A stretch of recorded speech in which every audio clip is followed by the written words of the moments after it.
இந்த வீடியோல சீதாப்பழ cream, custard cream மூணே இன்கிரிடியன்ட் வச்சு சிம்பிளா ஈஸியா எப்படி செய்யலாம்னு சொல்லிட்டு இந்த வீடியோல நம்ம பார்க்க போறோம். இது ரொம்ப டேஸ்டா இருக்குங்க. சீதாப்பழம் சீசன்ல இந்த மாதிரி நீங்க செஞ்சு சாப்பிடுங்க. மூணே இன்கிரிடியன்ட் வச்சு சிம்பிளா நம்ம செஞ்சிடலாம். சீதாப்பழத்தில் அந்த கொட்டையை ரிமூவ் பண்ணுறது தாங்க ரொம்ப கஷ்டம்.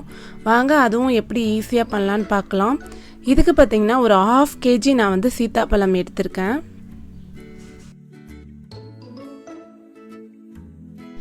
இந்த சீதாப்பழத்துக்கு சீட்ஸை ரிமூவ் பண்ணுறதுக்கு சில பேர் மிக்சியில் பல்ஸ் மோடில் போடுவாங்க. ஸோ அதுவுமே ரொம்ப கூல் மாதிரி ஆயிரும் சீதாப்பழம். ஸோ நீங்கள் இப்படி ட்ரை பண்ணி பாருங்கள், ரொம்ப ஈஸியாக இருக்கும் நீங்கள் சீட்ஸை ரிமூவ் பண்ணுறது. ஃபஸ்ட்டு எல்லா பழத்தையும் நம்ம தனியாக எடுத்து வச்சுட்டு அப்புறம் நம்ம சீட்ஸை ரிமூவ் பண்ணலாம்.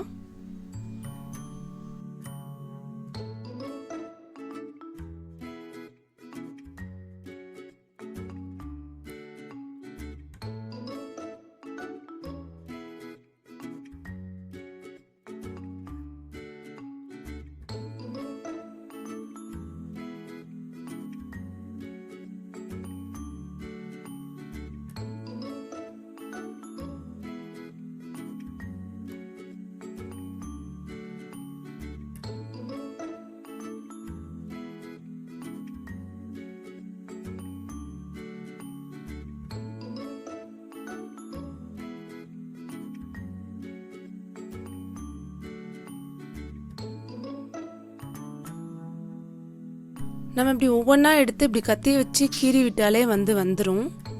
அப்படி இல்லைன்னா பிளேட்டில் வச்சு லேசாக ஒரு ப்ரெஷ் கொடுத்தாலே போதும். இந்த மாதிரி நீங்கள் அமுக்கி விட்டாலே போதும், சீட்ஸ் வெளியே வந்துடும். இந்த மாதிரி கூட நம்ம சீட்ஸ் நம்ம வெளியே எடுத்துக்கிறலாம். ரொம்ப சிம்பிள் தாங்க.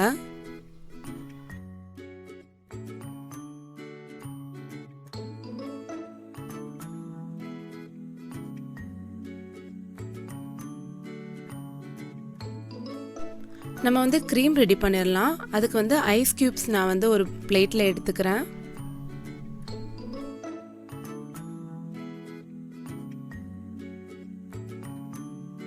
ஐஸ் கியூப்ஸ்க்கு மேலே ஒரு பவுல் வச்சு க்ரீம் பீட் பண்ண போகிறேன்.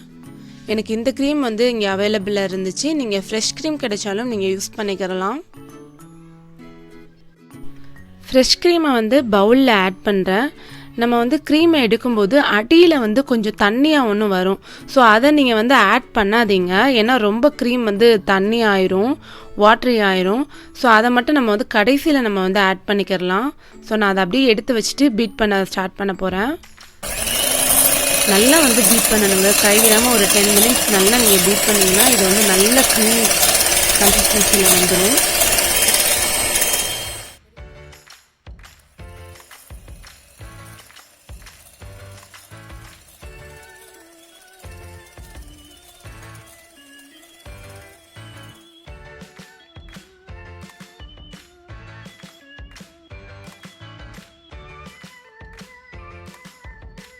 இந்த க்ரீமில் நான் 1 கப் சுகர் நான் ஆட் பண்ணுறேன். நீங்கள் மில்க் மைடும் ஆட் பண்ணலாம், மில்க் பவுடரும் நீங்கள் எக்ஸ்ட்ரா உங்களுக்கு வேணும்னாலும் நீங்கள் ஆட் பண்ணிக்கிறலாம். நான் சுகர் மட்டும் மூணே இன்க்ரீடியன்ட் வச்சு தான் இதை நான் பண்ண போகிறேன். க்ரீம், சுகர் அண்ட் சீதாப்பழம். ஸோ ஃபயர்லெஸ் குக்கிங் மாதிரி சிம்பிளாக இதை ரெடி பண்ணிடலாம். பீட் பண்ணி வச்சுருந்த க்ரீமை ஒரு 1 hour நான் ஃப்ரிட்ஜில் வச்சு எடுத்திருக்கேன். ஸோ இதில் இந்த கஸ்டர்ட் ஆப்பிளை ஆட் பண்ண போகிறேன்.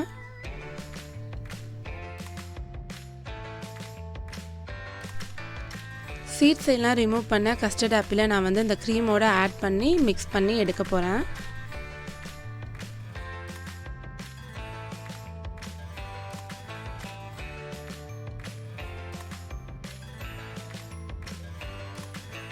இது ரொம்ப டேஸ்ட்டாக இருக்குங்க. வீட்டில் கெஸ்ட்லாம் வந்தாங்கன்னா இந்த மாதிரி செஞ்சு நீங்கள் சூப்பராக சர்வ் பண்ணலாம். ரொம்ப டேஸ்ட்டாக இருக்கும் இந்த நோனாப்பழ க்ரீம். நல்லா மிக்ஸ் பண்ணி விட்டுட்டு மறுபடியும் ஒரு 1 hour ஃப்ரிட்ஜில் வச்சு எடுத்திங்கன்னா நம்மளோட நோனாப்பழ க்ரீம் ரெடி ஆயிடுச்சுங்க. இது ரொம்ப டேஸ்ட்டாக இருக்கும். நீங்கள் இந்த மாதிரி சர்வ் பண்ணிங்கன்னா ரொம்ப அழகாக இருக்கும் பார்க்குறதுக்கு. இது வந்து நான் எங்கே வாங்கினேன் அப்படின்னு சொல்லிட்டு ஒரு ஷாப்பிங் வீடியோ நான் வந்து போஸ்ட் பண்ணியிருக்கேன். அந்த வீடியோட லிங்க் வந்து நான் டிஸ்கிரிப்ஷனில் கொடுக்குறேன் ஃப்ரெண்ட்ஸ். இந்த வீடியோ உங்களுக்கு பிடிச்சிருந்துச்சுன்னா லைக் அண்ட் ஷேர் கமெண்ட் பண்ணுங்கள். என்னோடய சேனலை சப்ஸ்கிரைப் பண்ணிடுங்க ஃப்ரெண்ட்ஸ். அப்போ தான் நான் போடுற ஒவ்வொரு வீடியோஸும் உங்களுக்கு உடனுக்குடன் வரும். தேங்க்யூ ஃபார் வாட்சிங்.